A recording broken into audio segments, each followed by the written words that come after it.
₹15 లక్షల చిల్లర పైగా ఇవ్వాలి ఈయనకి.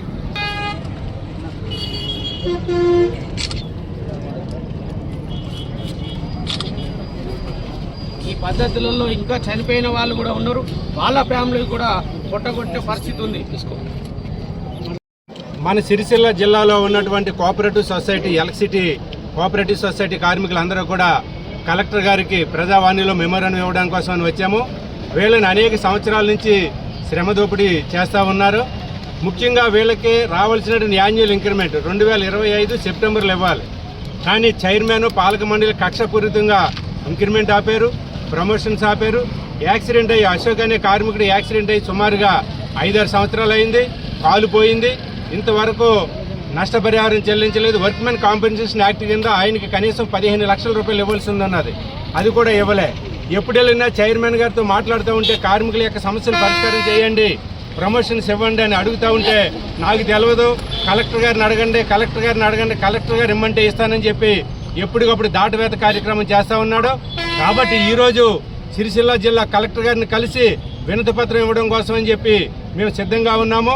ఇప్పుడైనా కూడా సమస్యలు పరిష్కారం చేయకపోతే రాబోయే రోజుల్లో మా చెస్లో ఉన్నటువంటి కార్మికులందరూ కలిసి నిరవధిక సమ్మెలోకి వెళ్ళడానికి సిద్ధంగా ఉన్నామని చెప్పేసి కూడా ఈ సిరిసిల్ల ప్రజలకు తెలియజేస్తూ ఉన్నాము. సిరిసిల్ల ప్రజలందరూ కూడా మాకు సహకరించాలి. చెస్ చైర్మన్ ఎవరైతే ఉన్నారో వారు మొండిగా ఉన్నారు, పాలక మండలి కూడా అదే పరిస్థితిలో ఉన్నది.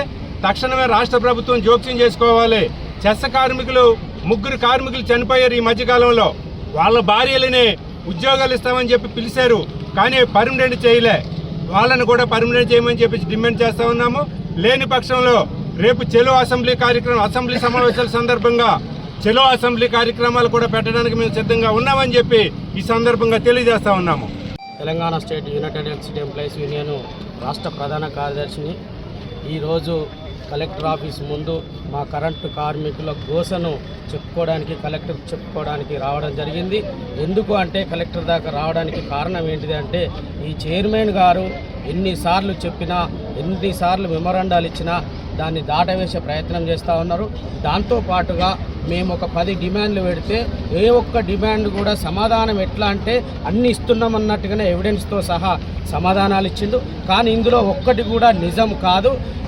ఏమిచ్చిర్రు అని అంటే వాళ్ళను ఎవరైతే అసిస్టెంట్ హెల్పర్లు ఉన్నారో వాళ్లకు ఈ రూల్స్ ప్రకారము ఇవ్వరాదు, ఇది ఏ పద్ధతిలో ఇచ్చిరని క్లారిఫికేషన్ అడిగినందుకే వాళ్లకు ఈరోజు అసిస్టెంట్ హెల్పర్ ఇవ్వడానికి వీలు లేదని 2019లో వస్తే 19 నుంచి 20లో ఇంక్రిమెంట్ ఇచ్చిండు, 21లో ఇంక్రిమెంట్ ఇచ్చిండు, 25 వరకు ఇంక్రిమెంట్ ఇచ్చి 25న ఏదైతే యునైటెడ్ ఎలక్ట్రిసిటీ ఎంప్లాయీస్ యూనియన్ సిఐటిగా పోరాటాలు మొదలుపెట్టిందో, కార్మికుల పక్షాన నిలబడి ఉందో, ఉన్న కాడ నుంచి ఇంక్రిమెంట్ నియంత పాలనగా ఇంక్రిమెంట్ ఆపడం జరిగింది. ఇది ఒకటి, ఇది ఈ కార్మికుల పొట్టగొట్టుకుంటూ చేస్తా ఉన్నాడు.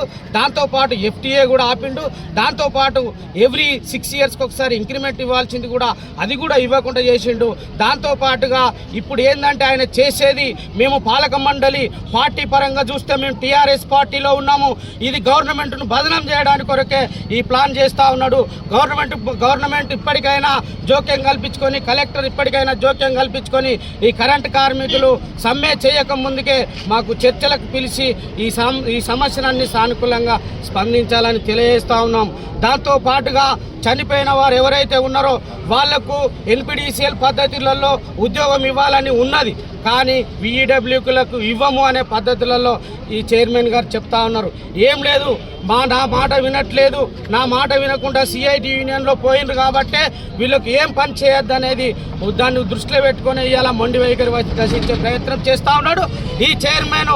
ఇప్పుడు ఇక్కడ కలెక్టరేట్ అయింది, రేపు అసెంబ్లీ అవుతుంది, ఆ తర్వాత చైర్మన్ ఇంటి ముందు కూడా ఈ సెస్ కార్మికులందరూ కూర్చొని చేయడానికి వెనుకకు పోయే పరిస్థితి లేదు. ఖచ్చితంగా ఎక్కడికి ఎంత దూరమైనా పోయి ఈ కరెంటు కార్మికులను కాపాడుకుంటాం. దయచేసి పవర్ లూమ్ యజమానులు కావచ్చు, రైతులు కావచ్చు, ప్రజలే కావచ్చు, పబ్లిక్ కావచ్చు, మధ్యతరగతి కుటుంబాలే కావచ్చు, మా కరెంటు కార్మికులకు సహకారం చేయండి. మా శ్రమ దోపిడీ చేస్తూ ఉన్నాడు. NPDCLలో ఇదే హెల్పర్గా పనిచేసిన వాళ్లకు 30,000 40,000 ఉంటే ఈ సెస్లో 17,000 మాత్రమే ఉన్నది. ఏదన్నంటే మీ ఇష్టం వచ్చినట్టు చేసుకోపో, మీ ఎక్కడికన్నా ఊరి అనే పద్ధతులలో చేస్తూ ఉన్నారు. ఒక్కొక్కరు ఆఫీసులో ఈవోలు వాళ్ళ జీతం వాళ్ళే తయారు చేసుకొని లక్షలు తీసుకున్న పరిస్థితులు ఉన్నాయి. ఆయన జీతం కూడా లక్షలు తీసుకున్న పరిస్థితులు ఉన్నాయి. ఆయన వెహికల్ కూడా ప్రతి సంవత్సరం ప్రతి నెల 50,000 60,000 తీసుకున్న పరిస్థితి ఉన్నది. కానీ కార్మికులకు, ప్రజలకు సేవ చేసే కార్మికులకు మాత్రం పొట్టగొట్టిన పరిస్థితి చైర్మన్ చేస్తూ ఉన్నాడు. ఖచ్చితంగా రాబోయే రోజుల్లో ఇంతకెక్కువ చూపించే పద్ధతి చేస్తాము. ఇప్పుడు ఏదైతే తెలంగాణ కొరకు కేసీఆర్ అమర్ నిరాహార దీక్ష చేసిండ్రో ఈ చైర్మన్ ఇంటి ముందు కూడా అమర్ నిరాహార దీక్ష చేయడానికి కూడా ఈ కార్మికులు వెనుకపోవు. కాబట్టి కార్మిక వర్గం అంతా చూస్తూ ఉన్నది.